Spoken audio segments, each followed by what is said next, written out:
안녕하십니까? 지식과 역사의 깊이를 탐험하는 시간입니다. 우리는 흔히 자유라는 단어를 들으면 미국을 떠올립니다. 기회의 땅, 개인의 선택이 존중받는 사회. 하지만 그 화려한 표면 아래 우리가 알지 못하는 거대한 통제 시스템이 이미 작동하고 있다면 어떨까요? 오늘 우리는 조금은 불편하지만 반드시 알아야 할 진실을 마주하려 합니다. 바로 미국 사회에 이미 뿌리내린 보이지 않는 사회 신용 시스템에 대한 이야기입니다. 이 이야기가 우리의 미래에 중요한 통찰을 준다고 생각하신다면 잠시 시간을 내어 이 지식을 주변의 소중한 분들과 나눠주시고 저희 채널을 구독해 주십시오. 알을 나누는 작은 행동이 우리의 내일을 지키는 첫걸음이 될 것입니다. 여러분의 삶에 지혜의 빛이 함께하기를 기원합니다. 우리는 중국의 사회 신용 시스템에 대해 들으면 섬뜩함을 느낍니다. 정부가 모든 거래, 모든 온라인 댓글, 심지어 모든 인간관계를 추적하고 그 데이터를 이용해 순종하는 시민에게는 보상을, 반대하는 이에게는 처벌을 내리는 시스템. 마치 디스토피아 소설에나 나올 법한 이야기입니다. 하지만 놀랍게도 이러한 시스템은 이미 미국에 존재합니다. 다만 다른 이름으로 불릴 뿐입니다. 신용점수, ESG 등급, 디뱅킹, 그리고 수많은 서비스 이용 약관 위반 조항들. 이것들은 우리를 보호하기 위한 장치가 아니라 사실상 우리의 행동을 통제하는 시스템입니다. 이 시스템들이 실제로 어떻게 작동하는지 자세히 들여다보면 미국이 굳이 중국과 같은 사회 신용 시스템을 새로 만들 필요가 없다는 것을 깨닫게 될 것입니다. 이미 시스템은 존재하며 단지 민영화되고 여러 조각으로 나뉘어 자본주의라는 탈을 쓰고 있을 뿐입니다. 그러나 그 결과는 정확히 똑같습니다. 정해진 틀에 맞춰 행동하고 순응하고 줄을 이탈하지 마십시오. 그렇지 않으면 당신은 금융 시스템에서 퇴출될 것입니다. 그리고 일단 그 시스템 밖으로 밀려나면 은행 계좌와 신용 점수 없이는 단 하루도 살기 힘든 이 세상에서 생존하기란 거의 불가능에 가깝습니다. 먼저 신용 점수의 환상부터 깨보겠습니다. 우리는 신용 점수가 개인의 재정적 책임감을 측정하는 객관적인 지표라고 믿습니다. 대출금을 제때 갚는지 아닌지를 기반으로 한 수학적 계산이라고 말이죠. 하지만 그것은 본질이 아닙니다. 당신의 신용 점수는 사실상 행동 추적 시스템입니다. 당신이 금융 시스템에 얼마나 순종적인지를 감시하는 도구인 셈입니다. 당신은 대출을 받습니까? 꼬박꼬박 이자를 냅니까? 파산하지 않을 정도로만, 그러나 은행에 충분히 이익이 될 만큼 오랫동안 빚을 지고 있습니까? 시스템은 바로 이런 행동에 보상을 줍니다. 평생 빚 한 번 지지 않고 검소하게 살아온 사람이 있다면 어떻게 될까요? 역설적이게도 신용 점수 시스템은 그 사람에게 벌을 줍니다. 당신은 시스템에게 투명인간 취급을 받습니다. 이 게임에 참여하지 않는 사람은 신뢰할 수 없다는 것입니다. 재정적 독립을 찬양한다고 알려진 나라에서 역설적으로 시스템에 의존하지 않는 사람을 벌하는 시스템이 가장 중심에 있다는 사실을 우리는 어떻게 받아들여야 할까요? 더욱 놀라운 사실은 당신의 인생을 좌우하는 이 점수를 단 3개의 민간 기업이 통제한다는 점입니다. 에퀴펙스, 익스페리언, 트랜스유니온. 정부도 우리가 선출한 공직자도 아닌, 우리가 계약한 적도 없고 명시적으로 동의한 적도 없는 3개의 거대 기업이 말입니다. 이들은 우리의 동의 없이 데이터를 수집하고 만약 그들이 실수를 저질러 당신의 점수를 깎아내린다면 그들의 잘못을 증명해야 하는 책임은 온전히 당신의 몫입니다. 당신은 결백을 증명하기 전까지 유죄인 셈입니다. 여기에 또 다른 층이 더해집니다. 바로 디뱅킹, 즉 은행이 언제든 당신의 계좌를 폐쇄할 수 있는 권한입니다. 은행은 당신이 너무 위험하거나 논란의 여지가 있거나 혹은 단순히 수익이 되지 않는다고 판단하면 아무런 법적 절차 없이 당신을 금융 시스템에서 지워버릴 수 있습니다.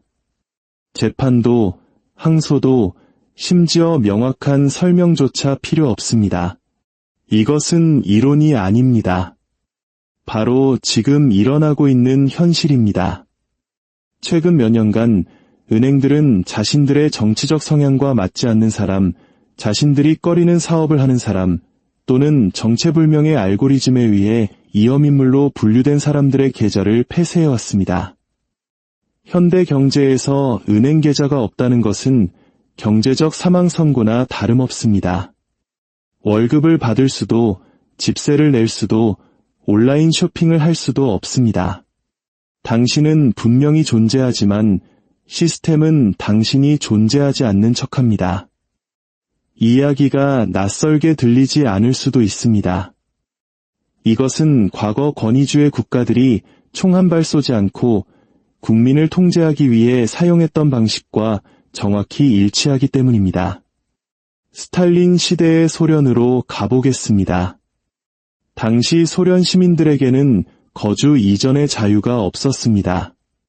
프로피스카라는 내부 여권이자 거주 허가증이 필요했죠. 이 문서에는 당신이 살 수 있도록 허가된 장소가 명시되어 있었습니다. 만약 당신이 모스크바 같은 대도시로 이주하고 싶다면 국가의 허가를 받아야 했습니다. 허가는 당신이 국가에 얼마나 유용한지, 정치적으로 얼마나 믿을 만한지에 따라 결정되었습니다. 만약 당신이 충성스럽고 생산적인 모범 시민이라면 허가를 받았지만 정치적으로 의심스럽거나 출신 성분이 좋지 않다면 거부당했습니다. 프로피스카에 올바른 도장이 없으면 직업을 구할 수도, 아파트를 임대할 수도 없었습니다. 사실상 자기 나라 안에서 유배를 당한 것이나 마찬가지였습니다. 물론 국가는 이를 억압이라고 말하지 않았습니다. 자원의 효율적 관리, 과밀 방지, 질서 유지라는 합리적인 명분을 내세웠죠. 하지만 그 결과는 서류 작업을 통해 국민을 완벽하게 통제하는 사회였습니다. 올바른 서류를 내주지 않는 것만으로 손가락 하나 되지 않고 한 사람의 인생을 파괴할 수 있었던 것입니다. 이제 다시 미국의 신용점수와 은행 계좌를 생각해 보십시오. 이것은 현대판 프로피스카와 같습니다. 당신은 어디든 살 수 있는 자유가 있습니다. 단, 그것을 감당할 경제적 능력이 있을 때만 말이죠. 그리고 그 경제적 능력은 시스템이 당신에게 신용을 허락할 때만 생깁니다. 신용점수가 조금 떨어져 주택담보대출을 거부당하면 당신은 원하는 동네로 이사갈 수 없습니다. 자동차 대출을 거부당하면 그 직장에 다닐 수 없습니다. 은행이 당신의 계좌를 닫아버리면 당신은 경제활동 자체가 불가능해집니다. 방식은 다르지만 통제라는 본질은 같습니다. 동독의 비밀경찰 슈타지는 여기서 한 걸음 더 나아갔습니다. 그들은 역사상 가장 정교한 감시국가를 건설했습니다. 베를린 장벽이 무너지기 직전 슈타지는 전체 인구의 3분의 1에 달하는 600만 명의 파일을 보유하고 있었습니다. 그들은 범죄자만이 아니라 모든 사람을 감시했습니다. 이웃, 동료, 심지어 가족까지 정보원이 될 수 있었습니다. 만약 당신이 정치적으로 신뢰할 수 없는 인물로 낙인 찍히면 당신은 직장을 잃고 자녀는 대학 입학을 거부당했으며 해외여행은 금지되었습니다. 당신은 사회적으로 철저히 고립되었습니다. 가장 잔인했던 점은 당신은 종종 그 이유조차 알 수 없었다는 것입니다.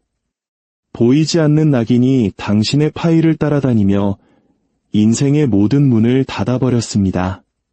슈타지는 깨달았던 것입니다. 모든 사람을 체포할 필요 없이 보이지 않는 결과에 대한 두려움만 심어주면 대중을 통제할 수 있다는 사실을 말입니다. 이제 현대 미국, 그리고 우리가 사는 시대를 보십시오. 우리의 데이터는 끊임없이 수집되고 있습니다. 모든 구매 내역, 모든 방문 웹사이트, 모든 온라인 댓글이 추적, 저장, 분석됩니다. 이 데이터는 정부기관이 아닌 수천 개의 기업과 데이터 브로커, 그리고 알고리즘에 의해 당신의 프로필을 만드는 데 사용됩니다. 그리고 그 프로필은 당신의 인생에 대한 결정을 내리는 데 활용됩니다. 대출 승인 여부, 채용 여부, 보험료 책정, 소셜미디어 계정 정지 여부까지 당신은 그 데이터나 알고리즘에 접근할 수도 이의를 제기할 수도 없습니다. 그저 거부됨, 정지됨이라는 결과만 통보받을 뿐입니다. 동독의 시민들처럼 우리는 종종 그 이유조차 알지 못합니다. 오바마 행정부 시절 오퍼레이션 초크포인트라는 작전이 있었습니다. 정부가 법을 만들지 않고도 특정 산업을 어떻게 고사시킬 수 있는지를 보여주는 명백한 사례입니다. 공식적인 목표는 사기 방지를 위해 정부가 고위험으로 간주하는 산업과의 거래를 은행이 끊도록 압력을 가하는 것이었습니다. 급전 대출업체, 총기 판매상 등이 그 대상이었습니다. 정부는 이 사업들을 불법으로 만들지 않았습니다. 그저 은행 서비스를 이용할 수 없게 만들었을 뿐입니다.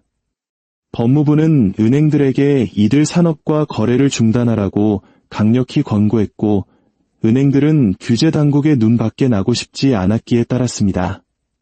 그 결과 합법적인 사업체들이 하루아침에 계좌가 폐쇄되고 경제적으로 파괴되었습니다. 이 작전은 2017년에 공식적으로 종료되었지만 그 관행은 결코 멈추지 않았습니다.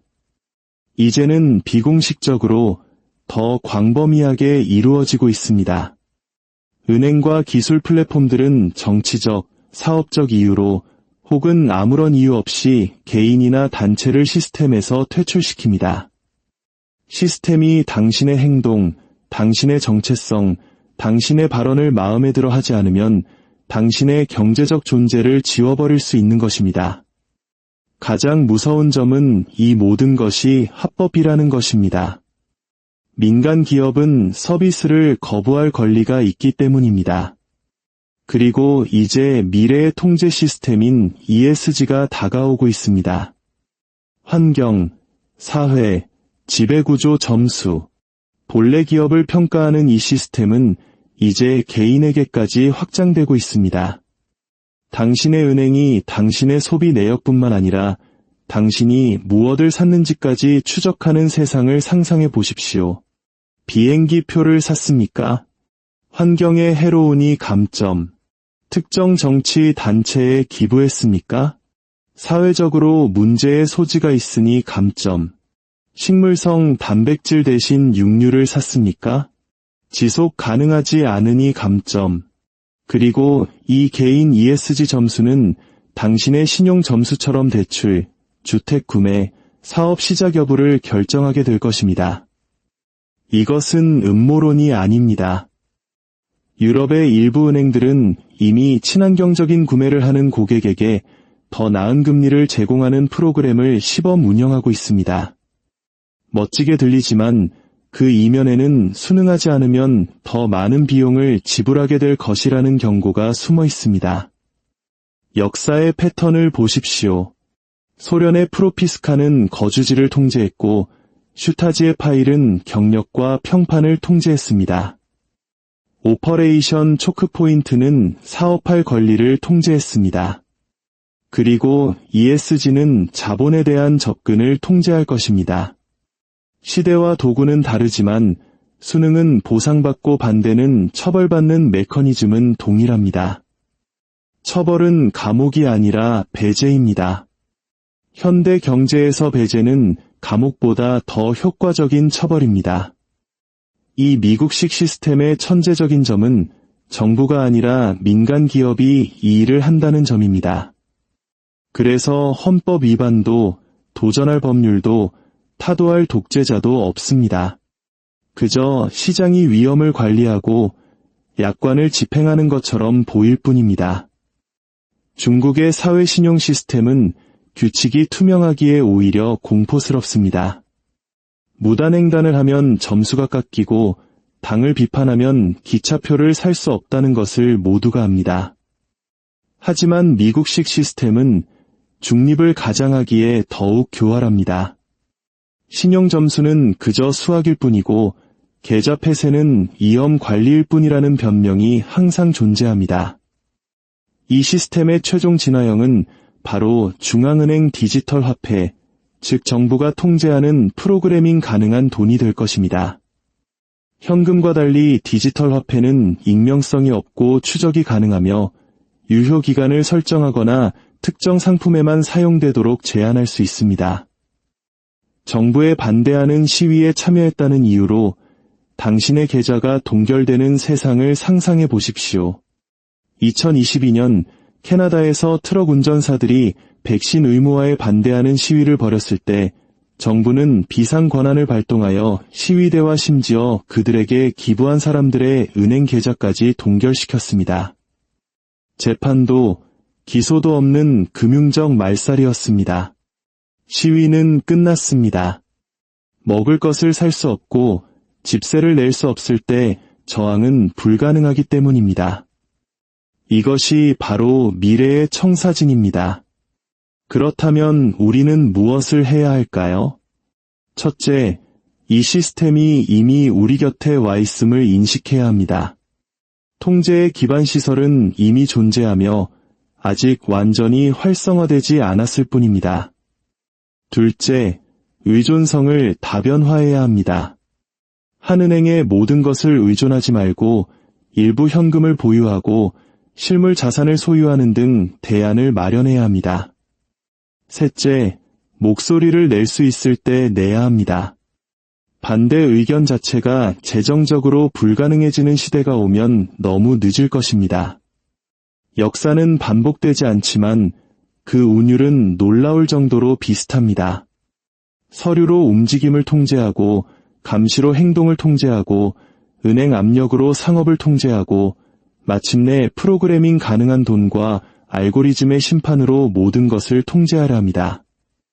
이 시스템의 가장 눈부신 점은 대부분의 사람들이 저항하지 않을 것이라는 사실입니다. 자신이 통제당하고 있다는 사실조차 깨닫지 못할 것이기 때문입니다. 그들은 단지 특정 문이 자신에게 닫혀 있고 특정 기회가 주어지지 않는다고 생각하며 그것이 모두 자신의 탓이라고 여길 것입니다. 점수를 높이기 위해, 규칙을 더 잘 지키기 위해, 더 조용히 살기 위해 노력할 것입니다. 그들은 결국 스스로 자신의 감옥을 지키는 간수가 되어버릴 것입니다. 이것이야말로 역사상 설계된 가장 효과적인 통제 시스템입니다. 당신을 쇠사슬로 묶는 시스템이 아니라 당신 스스로 그 쇠사슬을 차도록 설득하는 시스템 말입니다.